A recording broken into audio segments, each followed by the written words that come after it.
내 뇌는 너무 손상되어 어떤 종류의 꿈이나 환각도 가질 수 없다는 것이 분명했어요. 그것은 정말로 플라톤의 이데아 세계에서나 나오는 무언가 같았어요. 그 부드러운 바람을 목격한 후 무한한 신의 힘 그리고 사랑과 연민과 친절이 가진 치유의 힘을 깨닫게 됐어요. 지구의 시간이란 것은 단지 우리의 삶이라는 드라마가 펼쳐지도록 지원하기 위해 있다는 사실을 기억해야 해요. 그것은 무한한 먹빛의 어둠이었지만 신성하고 무한히 치유하는 신의 힘으로 가득 차 있었어요. 라이프 리뷰와 환생은 우리의 영혼이 신과의 하나됨을 향해 상승하고 있음을 보여주죠. 나는 그 신을 깨닫고 돌아왔어요.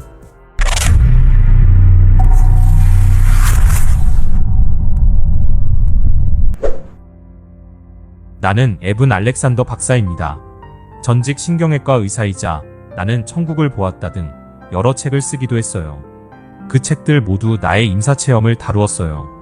나는 교회의 가르침을 믿음과 동시에 전통적인 과학적 세계관을 연마하는데 54년을 보냈어요. 과학 경력을 쌓으면서 뇌와 신체가 죽었는데도 의식이 어떻게 살아남을 수 있는지를 궁금해했어요. 그래서 내가 그런 특별한 경험을 할 수 있었던 것 같아요. 하지만 비용이 만만치 않았어요. 정말로 거의 죽을 뻔했거든요. 2008년 11월 10일 심한 두통과 허리 통증을 느끼며 잠에서 깼어요. 그리고 두세 시간 만에 대발작이 일어났어요. 깊은 혼수 상태에 빠지고 말았죠. 세균성 뇌수막염이라는 진단을 받았는데 이는 최악의 뇌수막염이었어요. 하지만 나중에 그것은 정말 특별한 선물임이 밝혀져요.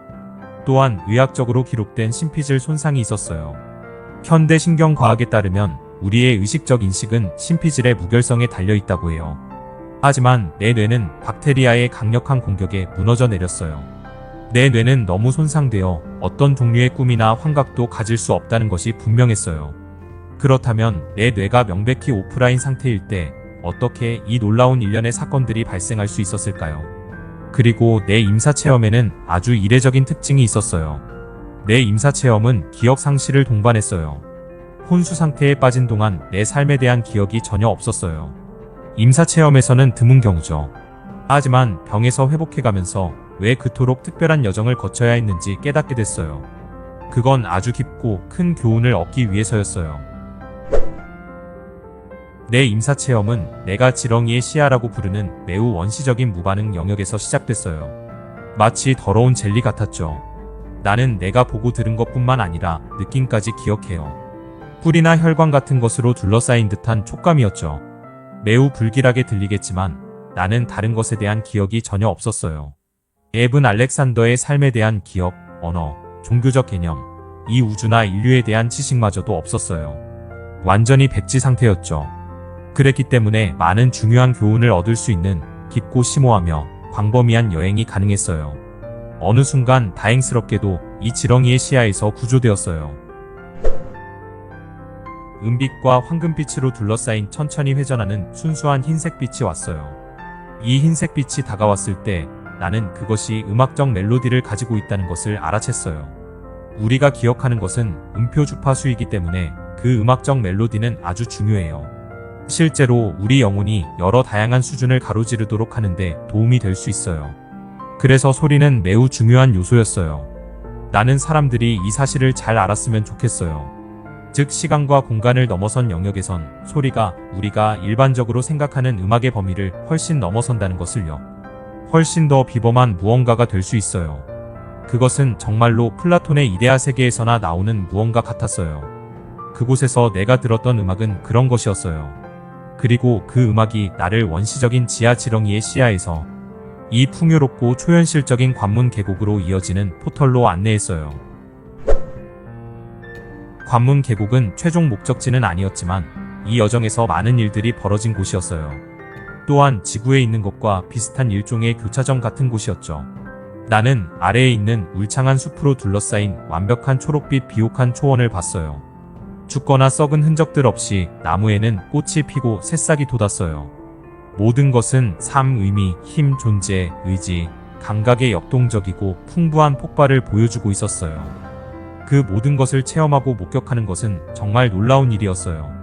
또한 사람들이 알아야만 하는 것은 이 세상이 훨씬 더 실제적이라는 점이에요. 그곳은 의미와 존재성으로 가득 차 있었어요. 나에게 매우 유익했을 뿐만 아니라 큰 위로가 되는 곳이었어요. 나는 나비 날개 위에 있는 아름다운 여성을 만났어요. 그녀는 내게 한마디도 안 했어요. 그럴 필요도 없었고요. 그녀의 메시지는 내가 이 세상으로 가져와야 할 핵심 메시지였어요. 아주 간단했죠. 그 메시지는 나와 감정적으로 연결된 그녀의 영혼으로부터 텔레파시로 전달되었어요. 그대는 진실로 사랑받고 있고 소중히 여겨지고 있어요. 영원히. 그대가 두려워할 것은 아무것도 없어요. 그대가 저지를 수 있는 잘못은 없어요. 그 메시지가 얼마나 긍정적이고 상쾌했는지 몰라요. 특히 지렁이의 시야에서 포털을 통한 초현실적 관문 계곡으로의 상승 이후라 더 그랬을 거예요. 그것은 정말 놀라운 변화였어요. 또 흥미로웠던 점은 그곳이 정말 집처럼 느껴진다는 것이었어요. 그곳은 영적인 집이었어요. 정말 안심이 됐어요. 돌이켜보면 특히 가장 놀라웠던 것은 그 영역이 얼마나 아름답고 수용적이었는가 하는 점이에요. 아래 초원에서는 수천 명의 존재들이 기쁨과 즐거움으로 춤을 추고 있었어요. 나는 그 모든 것을 기억해요. 스쳐 지나가는 듯한 부드러운 여름 바람이 기억나요. 혼수 상태에서 깨어나고 몇 주 후 쓴 초기 글에서 나는 그 바람을 신성한 바람 또는 신의 숨결이라고 불렀어요. 그 바람은 무한한 사랑인 신의 힘과 위엄, 인격적인 본성에 대한 알미였어요. 물질 영역의 가장 낮은 수준으로부터 이 여정에서 내가 올라간 가장 높은 수준에 이르기까지 이 천상의 장면 모든 곳에 존재했어요. 그 부드러운 바람을 목격한 후 무한한 신의 힘 그리고 사랑과 연민과 친절이 가진 치유의 힘을 깨닫게 됐어요. 그때부터 진짜 여정이 시작됐죠. 사실 모든 기쁨과 즐거움을 계속 북돋아주는 것이 있었어요.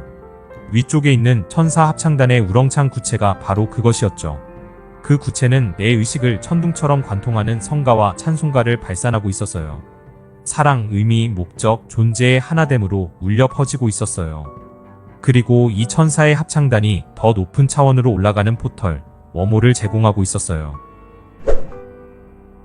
그 순간 4차원 시공간과 가장 낮은 물질 영역이 모두 무너져 내렸어요.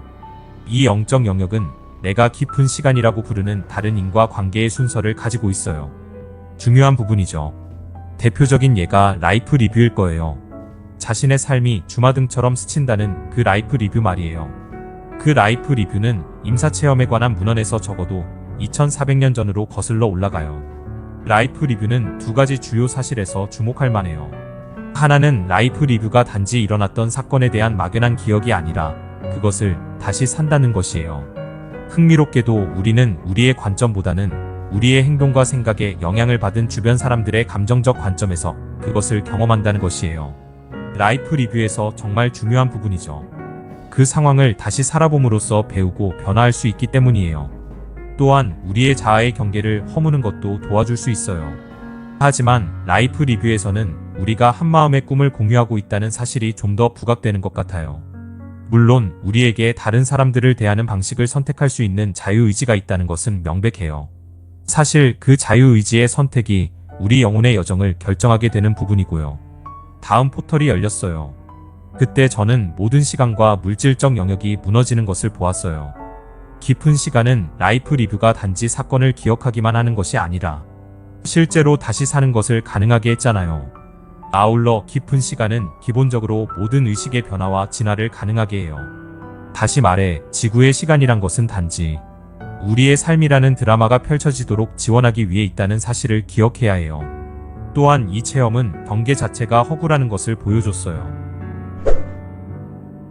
그 다음 빛의 포털을 통해 내가 핵심 근원이라고 부르는 곳으로 올라갔어요. 그것은 무한한 먹빛의 어둠이었지만 신성하고 무한히 치유하는 신의 힘으로 가득 차 있었어요. 사랑, 친절, 연민, 자비, 수용, 용서 등 이 삶의 여정 중 우리 존재들의 상호작용에서 가장 깊고 심오한 모든 원칙들을 품고 있었어요. 그 핵심 근원 영역에서 나는 전체 고차원 다중 우주가 이 복잡한 구체로 축소되는 것을 보았어요. 그 축소된 구체는 많은 교훈을 위한 교육 도구로 사용되었어요. 또한 비전을 보게 됐어요. 라이프 리뷰와 환생은 우리의 영혼이 신과의 하나됨을 향해 상승하고 있음을 보여주죠. 하지만 한 번의 육체적 생애로는 그 일이 가능하지 않아요. 따라서 필연적으로 여러 번의 생애가 필요할 수밖에 없죠. 그리고 나는 그 계시에 충격을 받아 이 세계로 돌아오게 됐어요. 왜냐하면 나는 지금까지 환생에 대한 과학적 증거를 연구한 적이 없었기 때문이죠. 그 영역에서 핵심 근원 그 자체는 신성과 하나였어요. 나는 그 신을 깨닫고 돌아왔어요. 천국을 보았다라는 책에서 묘사한 대로 나는 그 신을 오미라고 불러요. 왜냐하면 혼수 상태에서 돌아왔을 때 신이라는 단어는 많은 짐이 얹혀진 작고 보잘것없는 인간의 단어였기 때문이에요. 우리 의식에 바로 그 근원에 있는 사랑과 연민과 온전함의 무한한 힘을 뭐라 부르든 상관없어요. 신이나 알라, 브라만, 비슈누, 여호와, 야훼, 위대한 영 뭐라 부르든 상관없어요. 신을 뭐라 부를지에 대한 논쟁은 무의미해요. 존재의 핵심에 있는 그 무한한 사랑의 힘의 실체는 수천 년 동안 보고되어 왔던 것이에요. 정말 중요한 교훈이죠. 수백만 명에 달하는 임사 체험자들의 개인적 경험 데이터를 살펴봤을 때 우리가 결국 발견하게 되는 것은 이 우주는 조화, 사랑, 평화, 그리고 모든 이들을 위한 번영의 우주라는 점이에요. 하지만 현재의 인간 상황에서 우리의 현재 물질 영역을 통해 구현되지는 못하고 있죠. 그래서 나는 종교가 5000년 동안 사랑, 하나됨, 연민, 친절에 대한 깊은 교훈을 우리에게 가르쳐 온 것이 매우 중요하다고 생각해요. 하지만 이제 의식과학은 과학이 이러한 종류의 여행의 실상을 충분히 뒷받침한다는 것을 보여주고 있어요. 혼수 상태 전이었다면 내 안에 있는 유물론적 신경과학자가 논쟁을 시도했을 거예요. 그러나 사실 떠오르는 의식과학은 우리가 공유하는 영적 본성인 사랑과 하나됨의 비전이에요. 특히 다양한 레벨로 진동하며 여정을 이어가다 보니 그 점이 더욱 분명해졌어요. 핵심 근원 영역에서 지각과 의식의 변화, 그리고 진화에 대해 많은 것이 밝혀졌어요. 하지만 갑자기 지렁이의 시야로 떨어져 내렸어요.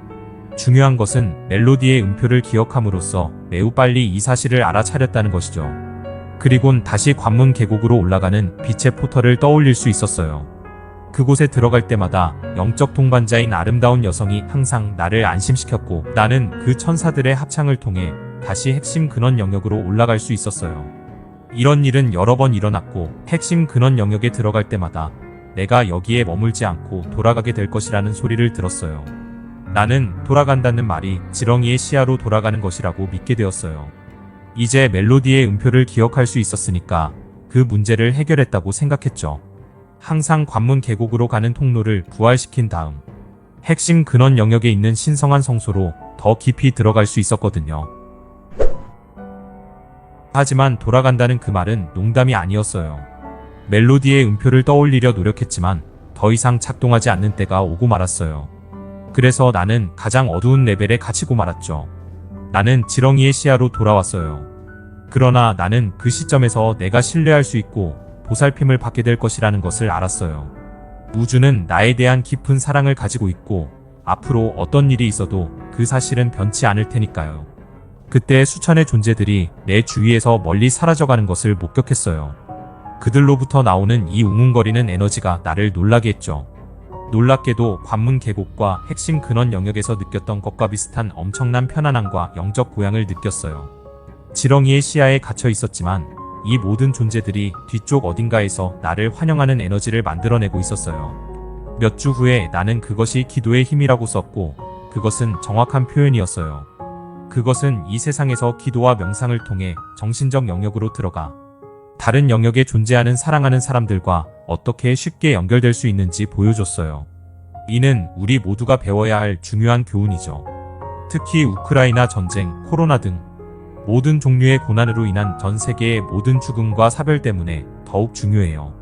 때때로 우리가 진정으로 함께하고 있다는 사실을 기억하기 어려울 때가 있잖아요. 임사 체험이 주는 가장 깊은 교훈은 조화, 함께함, 친절, 연민, 자비, 서로를 돌보는 것이에요. 가장 작은 자, 마지막 자, 잃어버린 자, 노숙자, 난민을 돌보는 것. 이제 우리는 호모사피엔스로서 진정으로 일어나 임사체험의 깊은 교훈을 존중해야 할 때라고 생각해요. 나는 핵심 근원에서 라이프 리뷰와 환생에 대한 매우 강력한 비전을 봤어요. 그래서 이 세상으로 돌아왔을 때 이 모든 것이 어떻게 작동하는지에 대한 많은 교훈을 얻을 수 있었죠. 나는 또한 이런 부분도 세상에 알려야 한다고 생각하는데요. 과학계가 우리의 영적 본성의 실상과 그것이 치유와 온전성의 회복에 얼마나 중요한지를 깨우쳐가고 있다는 것을요. 나에게 영성이란 기본적으로 그런 것이거든요. 바로 이 하나의 마음으로 연결되어 있다는 느낌. 우리 모두는 이 하나의 마음을 통해 연결되어 있어요. 우리는 의식을 공유하고 있어요. 이는 현대과학의 의식 연구에서 밝혀진 가장 심오한 교훈 중 하나예요. 물론 사랑의 결속력도 있죠. 그것은 치유에 중요해요. 우리 세상에 질병과 독성이 많은 이유 중 하나는 자신과 타인에 대한 사랑이 부족하기 때문이니까요.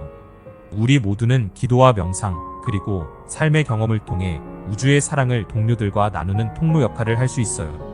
그래야만 이 세상이 훨씬 더 조화롭고 번영하며 의미 있는 미래와 인류의 운명을 맞이할 수 있어요.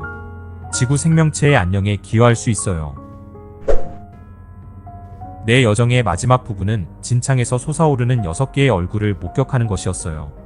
그들은 몇 마디 하고는 다시 진흙탕 속으로 사라지곤 했죠. 마치 오늘 아침에 일어난 일처럼 생생하게 기억해요. 그 기억은 너무나 선명하고 맑아요. 그러나 그 얼굴들을 처음 보았을 때 그들이 누구인지 전혀 몰랐어요. 혼수 상태에 빠진 지 7일이 지난 후에도 여전히 지속되는 기억상실증의 일부였죠. 마지막으로 6 얼굴을 본 후 혼수 상태에서 처음 깨어났을 때 나를 다시 살려낸 사람은 다름 아닌 10살 소년이었어요. 내 아들 본드였죠. 물론 기억상실증 때문에 그 당시에는 그를 알아보지 못했어요. 혼수 상태 7일째 되던 일요일 아침이었어요. 그들은 그 주 대부분 동안 본드가 최악의 소식을 듣지 못하게 했어요. 가족 회의를 열었는데 의사들은 내가 생존 확률이 10%에서 2%로 떨어졌다고 말했죠. 하지만 현실적으로 회복 가능성은 없다고요. 그들은 항생제 사용을 중단하고 자연의 순리를 따르도록 권고했어요. 드디어 내 아들 본드가 그 말을 듣게 되었고 상황이 나쁘다는 걸 알게 됐어요. 그는 중환자실로 달려갔어요. 나는 7일 동안 병원 침대에서 인공호흡기를 단 채 죽어가고 있었어요. 그때 본드가 내 눈꺼풀을 들어 올렸어요. 한 눈은 이쪽을, 다른 눈은 저쪽을 본 채 동공은 움직이지 않았어요. 의학에 종사하는 이들은 그게 끔찍한 장면이라는 걸 알죠. 장담하건대 나는 귀로 그를 듣지 못했고 눈으로 그를 보지 못했어요. 나는 이 육체적 몸과 이 물질적 세계에서 너무 멀리 떨어져 있었어요. 하지만 그의 간청하는 메시지는 전달되고 말았어요. 아빠는 괜찮아질 거야, 괜찮아질 거라고. 무엇을 어떻게 해야 할지 몰랐지만 내 의지가 나를 다시 그에게로 데려왔어요. 나는 내가 다른 영혼에 대한 책임이 있다는 것을 깨달았어요. 여정이 계속되는 동안 나는 그 여행이 계속되든 멈추든 별로 상관없다고 생각했어요. 하지만 이제 갑자기 중요해져 버렸어요. 말은 알아듣지 못했지만 애원하는 6번째 얼굴을 보았을 때 나는 내가 돌아가야 한다는 것을 알았어요. 그리고 그때 이 세상으로 돌아왔죠. 비록 깨어났지만 내 뇌는 여전히 뇌수막염으로 너무 망가져 있었어요. 어머니, 여동생, 아들들, 전 배우자가 있었지만 나는 이 존재들이 누구인지 전혀 알 수가 없더군요. 기억상실증이 여전히 지속되고 있었어요.